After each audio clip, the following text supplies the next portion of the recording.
Hello friends, welcome back to Chess Kaksha. I am Nikita, I am a national instructor and a chess trainer. Today we are going to discuss a very famous game of the century, which was played in 1956. When the game was played, Bobby Fischer was only 13 years old. He played against Donald Byrne. Why this game was called the game of the century? Because of the Bobby Fischer's brilliant queen sacrifice, it is called the game of the century. So let's take a look and learn the game. The game starts with white move knight to f3, black move knight to f6, c4, g6 to bring his dark bishop to g7, knight to c3, bishop to g7. Black fianchetted his bishop, d4. White take over the center with his pawns. Fischer castles, bringing his king to safety. Bishop to f4, d5. Black reaches the Greenfield defense. Both sides have the pawn in the center. Black has already castled. Now white move queen to b3. White chooses Russian strategy. White queen is putting pressure on Fischer's central d5 pawn and gets a perfect pawn center and a space advantage.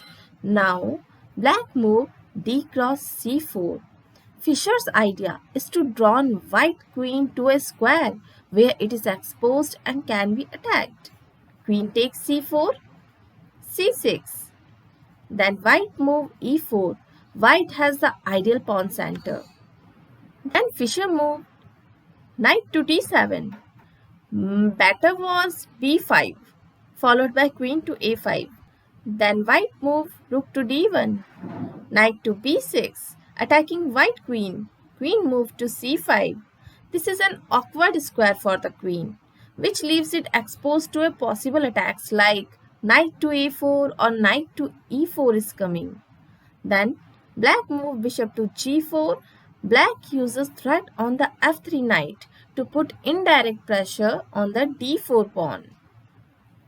White move bishop to g5. This move violates the principle, as we know. Don't move a piece more than once in the opening, especially in the open position. The white dark square bishop was already in the game, and white has not castled yet, so the other bishop should enter the game. So here the better move was bishop to e2. Now, can you find how Fischer refute?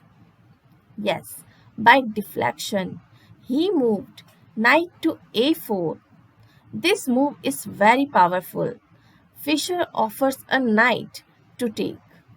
Suppose if he took the knight, knight cross a4, then knight cross e4, attacking white queen, queen takes e7, then qa5 is coming, check. And you can see white is in trouble. So white decided and moved queen to a3 instead of taking this knight. He moved queen to a3. White saved his queen. Black targets are c3, d4 and e4. Then Fischer moved knight cross c3. At first glance, it seems like why black helping white to create a strong pawn center by b cross c3? But Fischer's plan is quite the opposite. You can see by eliminating the knight on c3, it becomes possible to sacrifice the exchange by knight cross e4, and black can destroy white center. And you can see the white king remains trapped in the center. White move b cross c3. White has a strong pawn center, but let's see how Fischer destroy it. Knight cross e4, the natural continuation of black's plan. Black destroyed white center, and you can see the white king remains trapped in the center. White move bishop takes e7. Why Fischer allow this move to happen? Black is offering a rook for white bishop? Why? Actually, here this invading bishop is more valuable than this inactive rook on f8. So, black move queen to b6. Now white can't take this exchange because if he takes, bishop takes f8, then bishop takes f8, queen to b3, rook moves to e8, queen cross b6, a cross b6. White is crushed due to coming discovered check along this e file. That's why white moved bishop to c4. Now Fischer takes c3 pawn with knight. You can see white can't take knight. Why? Because if queen takes this c3 knight, then rook to e8 pinned the bishop.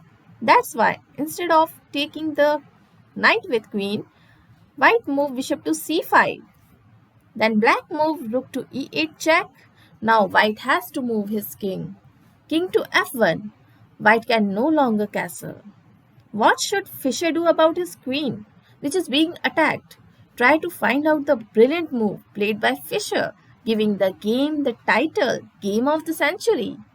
Yes, bishop to e6. Absolutely stunning move. Fischer chooses to sacrifice the queen. This is that move which made the game famous. Then white move, bishop takes b6. Byrne takes the offered queen, hoping that Fischer overlooked something, as that time Fischer was a kid. But Fischer moved bishop cross c4 check. Now Fischer starts a windmill attack. King moves to g1, knight to e2 check, king moves to f1, knight cross d4 check, discovered check. This is how the windmill works. Black keeps making discovered check so his knight can jump around and take everything. King moves to g1. Now knight moves to e2 check. Again check with knight. King to f1. Knight to c3 check. Discovered check. King moves to g1 and then Fischer moved a cross b6. Nice move. White is up a pawn, but instead black wins more pieces than the queen is worth. White moved queen to b4, attacking black bishop. Rook to a4, saving the bishop on c4. You can see Fischer's pieces cooperate nicely. The bishop on g7 protects the knight on c3, which protects the rook on a4, which in turn protects the bishop on c4 and forces Byrne queen to move away. Queen cross b6, knight cross d1. Fischer has gained a rook, two bishops and a pawn for his sacrificed queen. h3, rook cross a2. White has a queen and black does not. But if you count up the material, you will see that black has a rook, two bishop and two pawns for the queen. The queen is a powerful piece, but it cannot compete with such an army. So in fact, the position is completely hopeless for white. Now white moves his king to h2, knight cross f2, rook e1, rook cross e1, queen d8 check, bishop to f8 saving the check, knight cross e1, bishop to d5, knight f3, knight to e4, queen to b8, b5. Every piece and pawn of the black camp is defended. The white queen has nothing to do. h4, h5, knight to e5, king to g7. Fischer breaks the pin, allowing the bishop to attack as well. King moves to g1. Bishop to c5 check. Now Fischer uses his pieces to force mate. King moves to f1.